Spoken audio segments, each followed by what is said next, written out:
Howdy guys and girls, hopefully everyone's doing all right. I know I am. Today we're going to be going through all the different types of electric mountain bikes one can build up from Framesets. So keep a watchful eye because some of these bikes in which we'll be discussing I will be featuring for the channel. As always, if this video is useful for you, make sure you smash that like button because it does help the content as well as the channel, as well as to share it to like-minded individuals who might also be interested in relation to this. In addition, I'll leave a link in the description to all the EMTB frames in which I'll be featuring for this video. So of course, feel free to peruse through them at your leisure, as well as head over to the EMTB Frameset kit group over on Facebook, which I have made dedicated albums for each and every one of the bikes in which I'll be discussing. But without further ado, let's dive into the main event.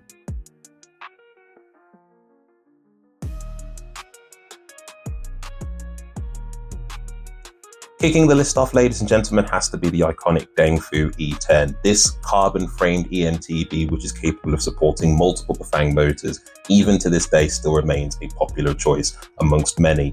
Available in 4 frame sizes, and whilst the geometry in some circumstances has aged a little bit, but there are ways in which you can modernize it. If you've seen my content, you'll know exactly a couple of ways in which I've done so.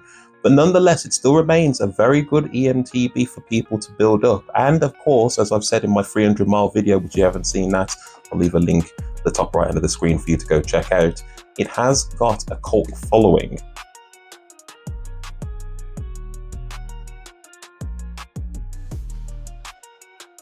Moving on to the list, we move on to the CF50, a lightweight EMTB powered by the Bafang M820, and of course it can be powered by a 410 watt-hour battery and bigger. Carbon-framed EMTB, 150 millimeters of rear-wheel travel, can be paired with either a 160 or 170 mil travel fork. It's only as I look at the geometry numbers nowadays, actually, I'm thinking that it is relatively modern, but I would still classify this, in my humble opinion, as a trail EMTB as opposed to, say, an enduro.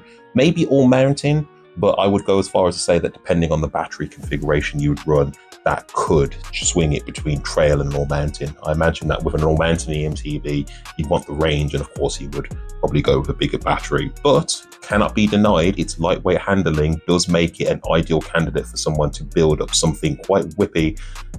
And I'll be honest with you, that bike, in my opinion, is very, very fun. Available in 4 frame sizes, ladies and gentlemen. Link in the description for you to go check out.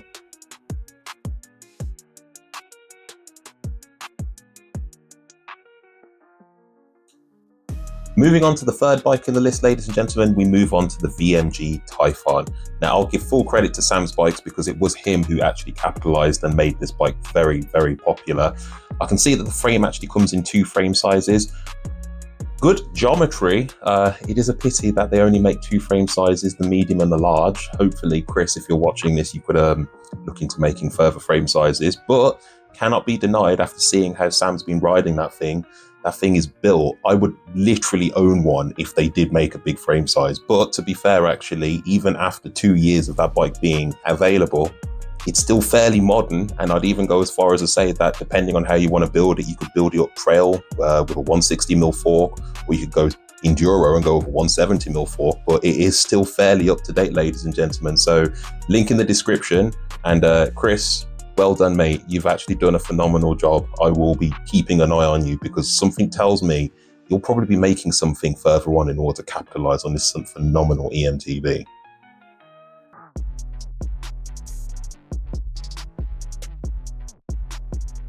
We move on to frameset number 4, ladies and gentlemen, and of course an EMTB which I've only recently just covered, the Hybridizer Sann.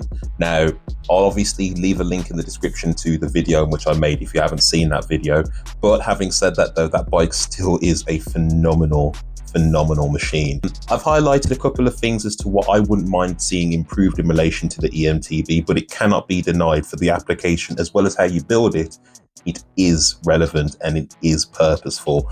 And of course, one of the nice things about this EMTB, which kind of makes it stand out amongst the list, is that it is high pivot, something in which you're not seeing too many manufacturers obviously releasing as a frame set. I mean, who knows, as time goes on, we might see more options, but high pivot, alloy frame, category 5 rated, that is impressive. And of course, geo adjustments built into the frame, so no longer do you need to obviously go aftermarket in terms of getting, say, angle headsets or maybe offset bushings. It's all built into the frame, running it as a full 29er, mullet full 27.5, and is capable and rated to support up to a 180mm travel fork. Hybridizer, as I've said in that video, well done. And of course, link in the description in case you guys want to check it out.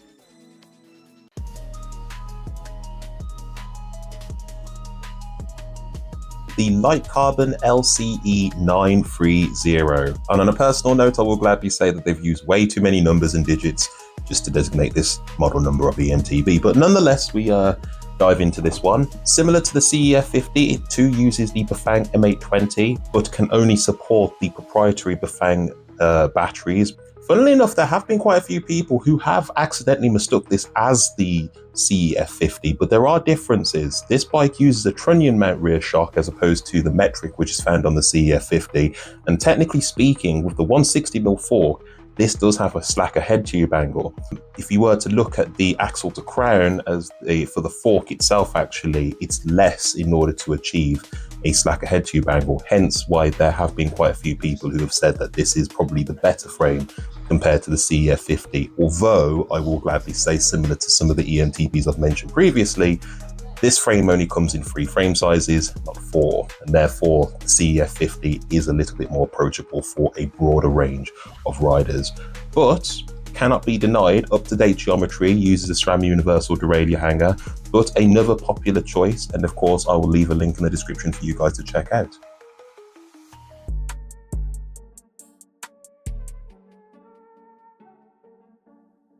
Bike number 6, ladies and gentlemen, the BXT 217. Now, I won't lie to you, this EMTB, you're seeing it on screen. I imagine that a lot of you are probably thinking to yourselves, this bike doesn't half look familiar. And I'm not going to say what bike this probably reminds you of, but I'm pretty sure the astute amongst you will probably know what bike I'm referring to. But nevertheless, we dive into this EMTB. Looking at the geo chart, this one is a bit strange. The reach numbers, because there's 3 frame sizes, they do seem a bit on the small side. I have no intentions of building one up personally, because again, I'm 6'3". Point being, this EMTB proportionately isn't something in which I would look at and say that it is the most aggressive. The head tube angle, 64.6, that's with what I believe would be a 170mm fork, does kind of portray it as something which could be ridden a bit aggressively, but I don't believe that that is what the bike is designed for. I think this is a trail bike which might potentially be a bit heavy. I can't help but notice that it does use the same battery as what the Dengfu E10 and the E82 uses, but needless to say, it is an option, so link in the description. But I will be that guy to say that this is a frame set in which I don't think I'll be covering, which is a bit unfortunate really, because BXT, they do actually make a regular mountain bike, and if I were to cross-reference the geo chart of that regular bike, which they do make an XL, this on the other hand, which apparently seems to be homaging in some way, shape or form, as well as that brand in which I was referring to earlier, doesn't seem to be taking the same cues. But yeah, another option.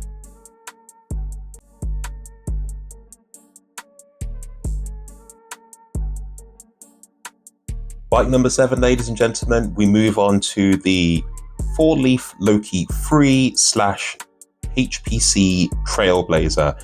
Now, you'll forgive me, I've obviously combined these 2 frame sets into the same camp because fundamentally they are the same frame set.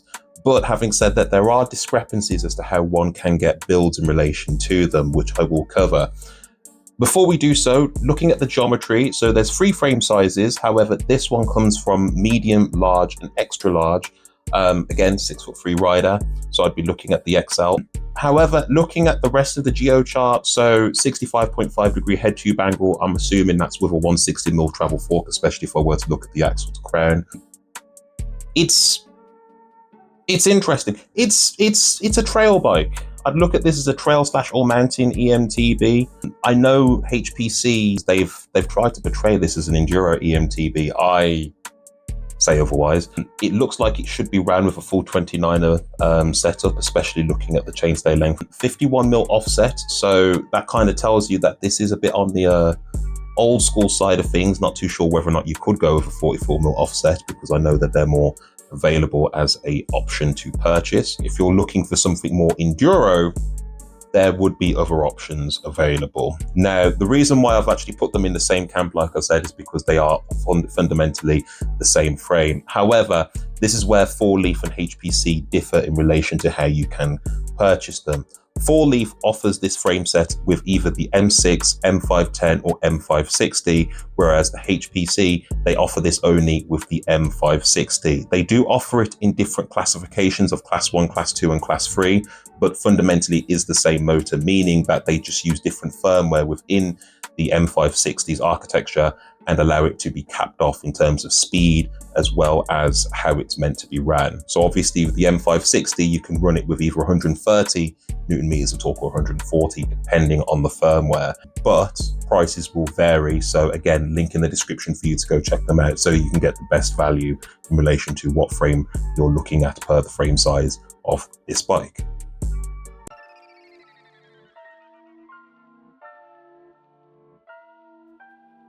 Bike number 8, ladies and gentlemen, the Exess E-Cross. Now, this EMTB differs from the rest of the EMTBs as to what we've previously covered, because unlike them, which uses the Bafang system, this one uses the Bosch system.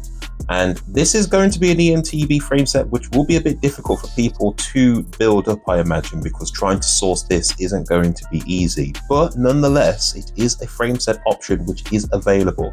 Now, Exess is a brand which some of you may be familiar with. In fact, their more popular model would be the HPR 180, which uses the Bafang M620. Same company, however, they've made the 200mm travel Exess E-Cross, which uses the Bosch Gen 4, and I won't lie, I've actually been enjoying that EMTB so much. I'm going to be building up a second one, but it'll be going in a different direction, so keep a watchful eye. You'll see that maybe in a live stream video. But looking at the geometry, 3 frame sizes, you could argue that in terms of the application this bike was designed for, the Geo is a bit old school, 65-degree head tube angle, and that's with a 200mm travel fork. The seat tube angle, that is incorrect. It is actually a bit steeper than 73 degrees. I'm measuring it, it's actually closer to 76. But having said that though, I mean, it does depend upon how you wish to build it, and I'm going with a 27.5 front and rear. My other one, that's going to be, mullet basically. Carbon framed Bosch does use the 625 watt-hour battery, or can only support the 625 watt-hour battery. However, there's only me doing a bit of digging. I believe it can actually support the Bosch Gen 4 smart systems, including this one, and of course the race motor, but you'll see that in the upcoming content. As I said before, 200mm travel, and in case people want to see the bike in a little bit more depth, I have made a video which I'll leave a link at the top right hand side of the screen for you to go check out. But I will gladly say, for a rider of 6'3", that XL fits spot on, and I will gladly say the overall wheelbase as well as the stability of the EMTB does make it an ideal candidate for someone who just likes hard charging riding. Enough said, link in the description, but yeah, Exess E-Cross. Keep a watchful eye for more content on that EMTB.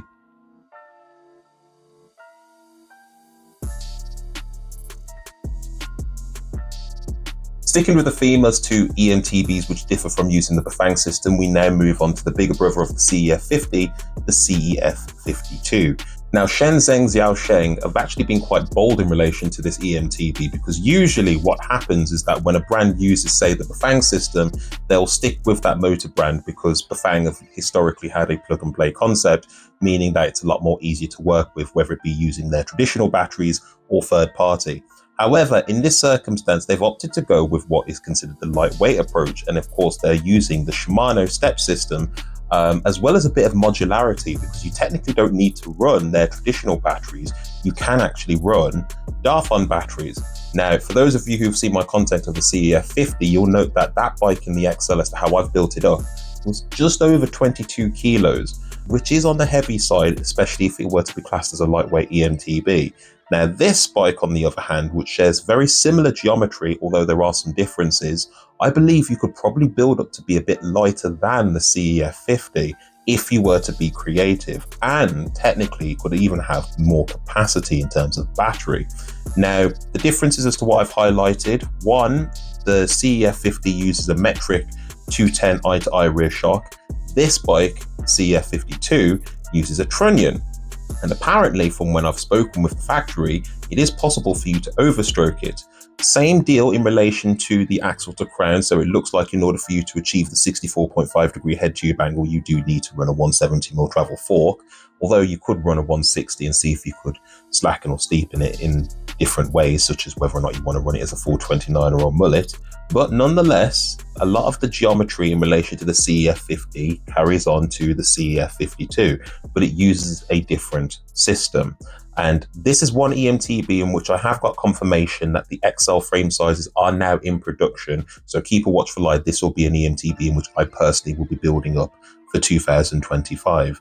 So yeah, I'm really looking forward to this one. Truth be told, I even have a spare Shimano EP801 knocking around. So it'd be nice to obviously use that motor for something other than it just staying in a box and gathering dust. But like I said, keep a watchful eye and link in the description.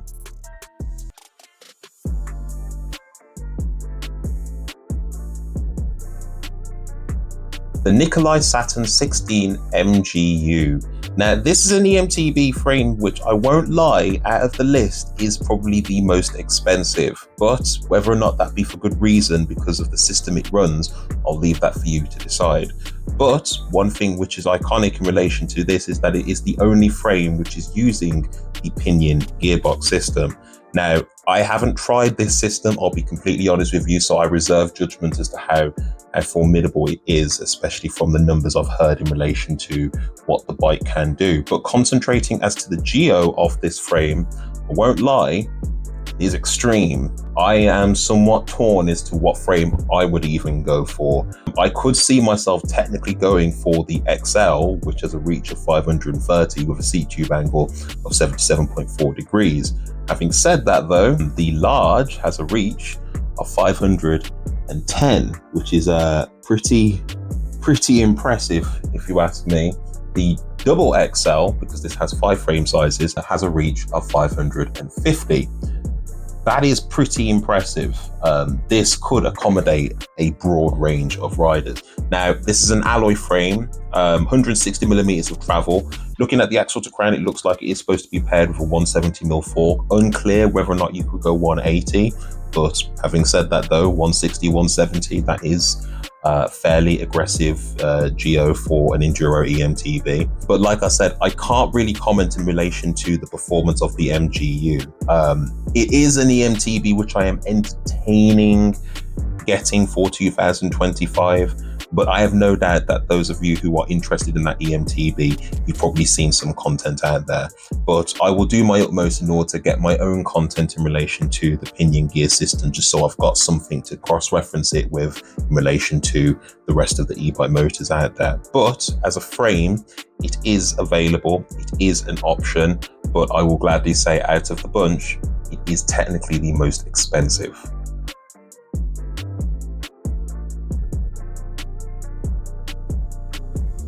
This is an EMTB which I have always wanted to build and own and try, and I won't lie, for 2025 I probably will get one.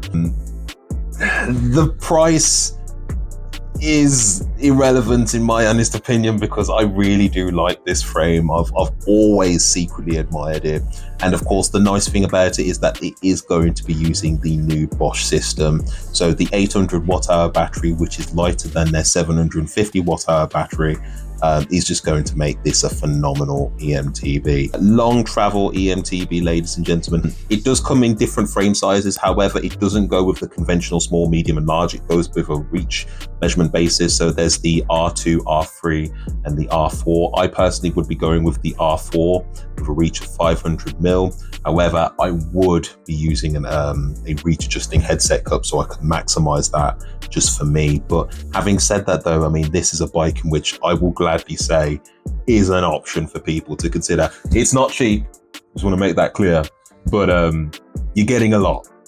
You're getting a lot. And if you've not seen the backstory as to what Rob Rise has actually conveyed in relation to his content of the Crestline bikes, I'll leave a link in the description for you to go check out. But like I said, this is a phenomenal EMTB, ladies and gentlemen. Go check it out.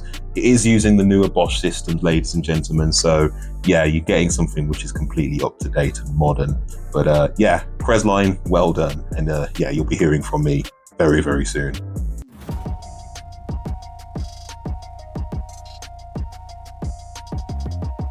The Dengfu E82.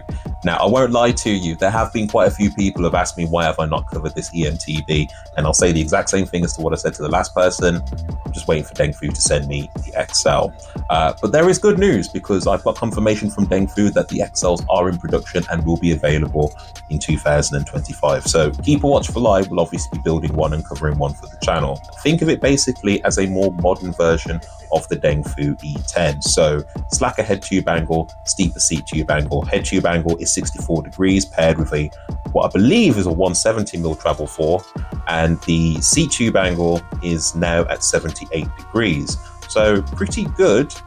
Reach across the frame sizes is pretty modern. The XL has a reach of 510, which is pretty awesome. Chainstay length remains the same as the previous model of 455. I have seen concept images of the bike. It remains unclear whether or not it is the same rear end. I don't believe it is. And I know that they've made subtle changes between the this bike. This bike doesn't use the spoke magnet sensor, it uses the disc rotor magnet sensor. And of course, the shock requirements are different, metric nonetheless, but it's actually gone to 230, taking cues from the E22 and the E55, which is pretty cool. Although the suspension layout, that remains the same as the Dengfu E10. So essentially, this will be a longer travel version, but basically a modern version of the Dengfu E10. One thing I will gladly say is that the battery as to what the Dengfu E82 uses is different compared to the E10 and the E22. Has caused a bit of controversy amongst a lot of Dengfu fans, but there is good reason why Dengfu opted to use a different battery, which I'll cover when we obviously feature the E82 as time goes on. But nonetheless, I'll leave a link in the description for you to become more acclimated to the frame for those of you who are interested. And yeah, keep a watchful eye, because I will be building one and featuring one for the channel.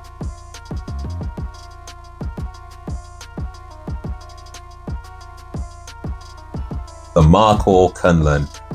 This is an EMTB which, I won't lie, did pique my interest for a while. Now, the good news is that my fellow administrator Gerard, he's literally taken delivery of his, and I have no doubt he'll be keeping us all up to date in relation to his experiences. So I'll leave a link in the description to the EMTB Frameset kit group, which I have no doubt he'll be sharing experiences. And I'm pretty sure he's even created a thread on EMTB forums in which he'll be sharing his experiences there as well. So again, link in the description. But looking at the Geo, gotta be honest, it is pretty aggressive and pretty modern.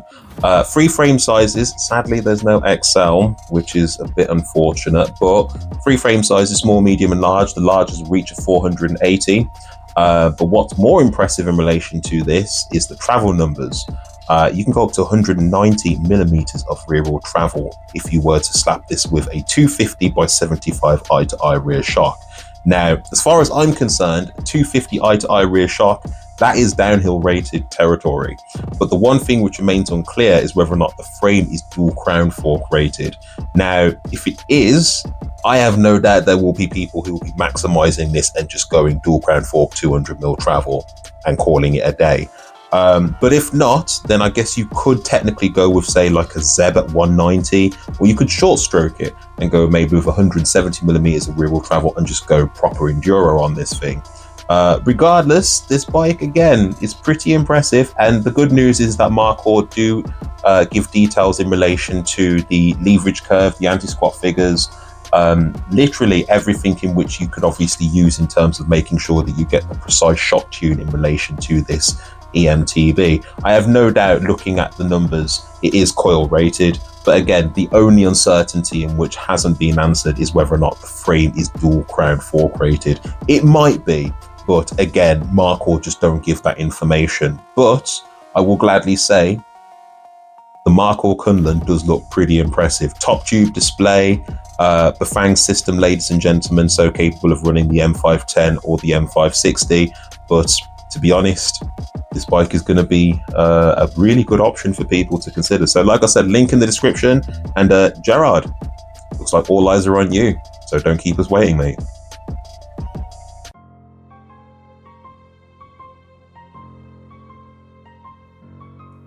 And the last bike on the list, ladies and gentlemen, the 4-leaf Rocksoul. Now, in a nutshell, this is 100% a DH rig. That is what it was designed for.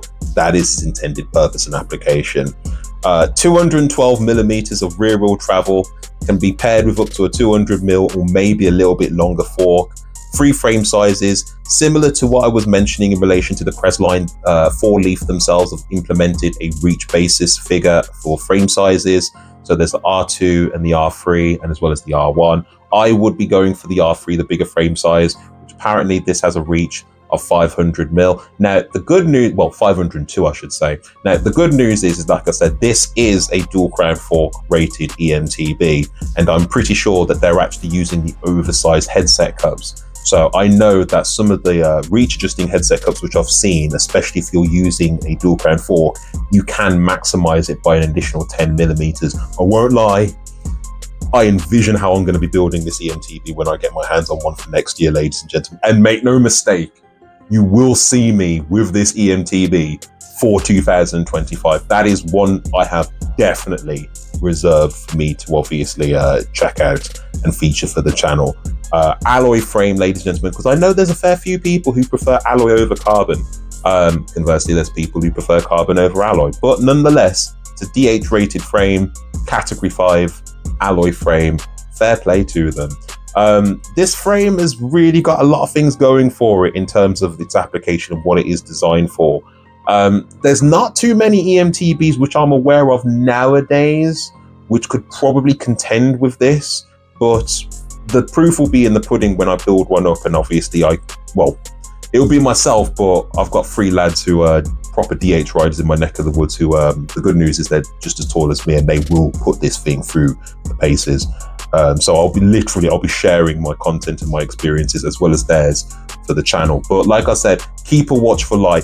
This one for a lot of you gravity fed EMTB riders, this is going to be one you will not want to ignore. But like I said, the 4-leaf Rocksoul, that's going to be the bike in which wraps up this video. But anyway, what do you guys think in relation to the frames in which I've featured for this video? I'll be honest with you, there are more frames in which I could feature, and in which case it's nice for me to obviously let you guys know about the EMTB Frameset kit group, where I've created dedicated albums regarding a lot of EMTBs, not just by myself, but my colleague Gerard as well, fellow administrator. But anyway, guys, I'm going to wrap things up here. Links in the description for you to go check out all the frame sets in which I've covered in relation to this video. And of course, keep a watchful eye, as quite a few of these as to what I've mentioned will be covered for the channel. Again, huge shout out to all the new subscribers. And of course, make sure that you spread this to like-minded individuals, and link in the description to the EMTB Frameset kit group, where you'll be able to see the EMTBs as to what I've mentioned and much, much more. But until the next time, guys and girls, take it easy, stay safe, peace be the journey, #FABT, and I'll catch you in the next one. Peace out.